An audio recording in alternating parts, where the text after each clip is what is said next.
मैं महरौनी से पत्रकार दिनेश बिदुगा आपको बड़े सुंदर स्थान ग्राम कुम्हेड़ी की पावन भूमि मां अंजनी की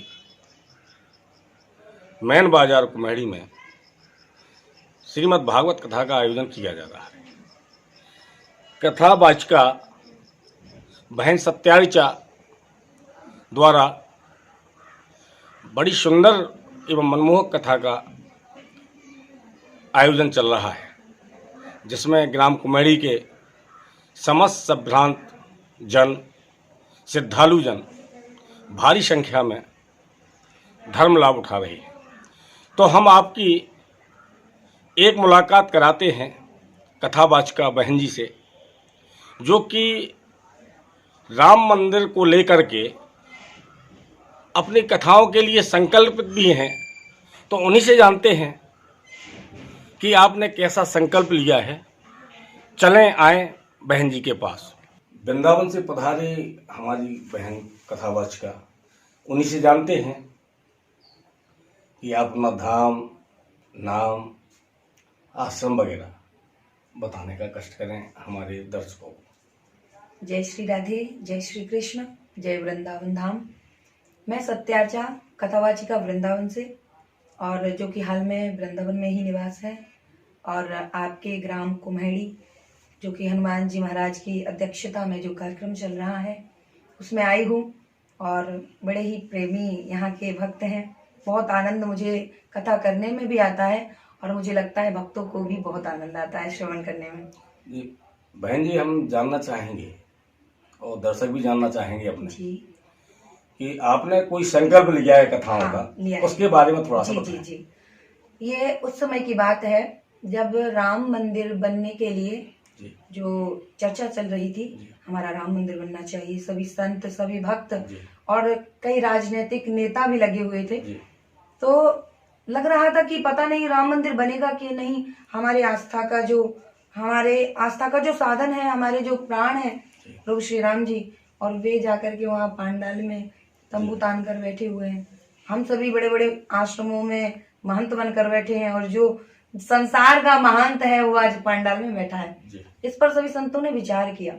तो हमने भी सोचा, कहा जाता है ना, जब समुद्र में वो पुल का निर्माण हुआ तो छोटे छोटे जीव, छोटे छोटे हमारे बंदर आदि जीवों ने कितना बड़ा विशाल पुल बना दिया।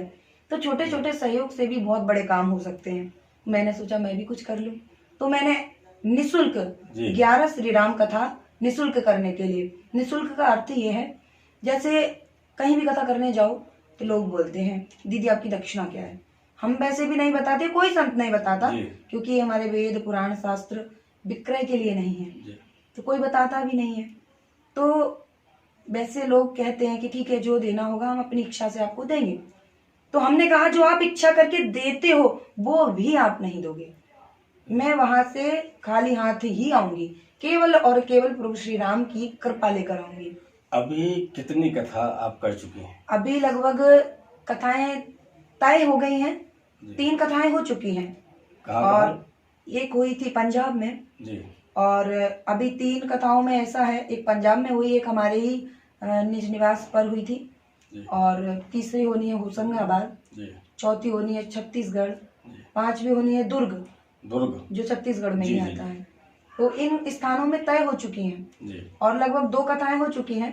थोड़ा एक जगह का तो मुझे विस्मरण हो रहा है। तो 11 कथाएं करनी है। संकल्प केवल 11 कथाओं के लिए नहीं है, हमारा मन ऐसा कर रहा है कि हम आजीवन निःशुल्क ही कथा करते रहें। इतना आनंद आता है। श्रीमद् भागवत कथा करेंगे, राम कथा करेंगे आप? हम श्री राम कथा करेंगे। श्री राम कथा, क्योंकि कहा जाता है जो भी दिन जिस देवता का हो उसका ही पूजन होना चाहिए। जब हमने श्री राम जी के लिए ये संकल्प लिया है तो हम श्री राम कथा ही करना चाहते हैं। लेकिन एक कारण और है, लोगों को अगर ऐसा लगता है कि आपने श्री राम कथा के लिए बोल दिया तो क्या भागवत की शुल्क लेंगी, ऐसे प्रश्न कई लोगों ने उठाए। तो मैंने उनसे ये पूछा कि कौन किसको देता है। अगर हम श्री राम कथा करें या भागवत करें, हमें शुल्क से मतलब नहीं है। हम यहाँ कुम्हेड़ी में भी आए हैं, कुम्हेड़ी के सारे भक्त जानते हैं। जो मुझे नारियल समर्पित करने वृंदावन पहुंचे थे, पूरे कुम्हेड़ी की पूरी कमेटी, तो इन लोगों से मैंने बोला था कि भाई आप श्री राम कथा या भागवत पर मत जाइए, आप ये देखिए कि आपके पास कुछ देने को है या नहीं।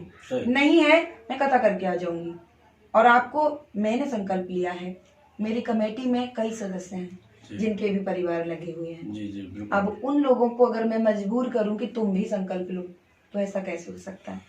तो धर्म पताका आप फहराएंगे बस जहाँ तक हिंदुस्तान में घूम घूम कर, तो हमें जानना चाहेंगे कि हमारे जो श्रद्धालु जन इस चैनल के माध्यम से देखेंगे जी, तो उनके लिए कोई संदेश आप देना चाहेंगे, कोई संदेश।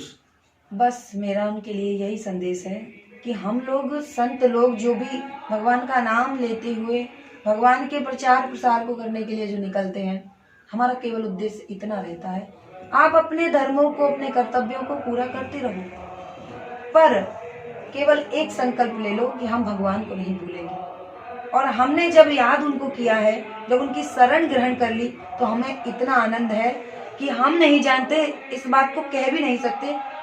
करोड़पति भी हो और वो हमारे समान आनंद का अनुभव नहीं करता होगा, ये हम जानते हैं केवल नाम मात्र लेने से। तो आप लोग अपना एक लक्ष्य बना लो, हमें भगवान को याद करना है किसी भी कार्य को करने से पहले। देवी जी का कहना है कि भगवान को याद कर लो, किसी भी रूप में कर लो, कैसे भी कर लो। हम इनकी कथा के अंश आपको समय समय पर दिखाते रहेंगे। और एक बात और बोलना चाहूंगी, क्षमा चाहूंगी मैं, बताना, क्योंकि भगवान उससे मतलब नहीं है मेरा कि मंदिरों में जो प्रतिमाएं रखी हुई हैं, मेरा उद्देश्य वहाँ नहीं है। जिनको भगवान का दर्जा दिया गया है, चाहे वो गौ माता हो, हमारे माता पिता हो, या कोई भी नदियां हो पवित्र, देवालय देवस्थान कुछ भी हो, या परोपकार या सत्य को भगवान का जिसको स्वरूप माना गया है, उन सभी की सेवा करने को, सबको याद करने को कहा है, ना कि वो प्रतिमाओं को। माता पिता को तो तुम अपमानित कर रहे हो, वृद्धाश्रम में छोड़ रहे हो। प्रतिमा पूजने से क्या होगा, उन्हें भी धारण करो, जिन्हें भगवान कहा गया है उनको पूजना है। मैंने ये नहीं कहा कि प्रतिमाओं को, अपितु मैंने ये कहा है जो भगवान के दर्जे में आते हैं, जैसे माता पिता, गुरु और ये गौ आदि, इनके लिए भी मैंने बोला है, ना कि उन प्रतिमाओं के लिए। प्रतिमा कभी प्रसन्न नहीं हो सकती जब घर में हमारे माता पिता रूपी भगवान दुखी होंगे।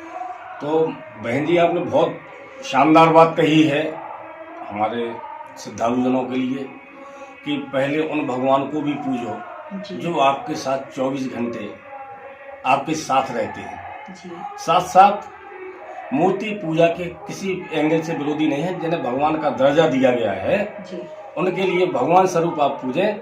हम आपकी कथा के लिए समय समय पर अपने श्रद्धालु जनों के बीच में हम रखेंगे।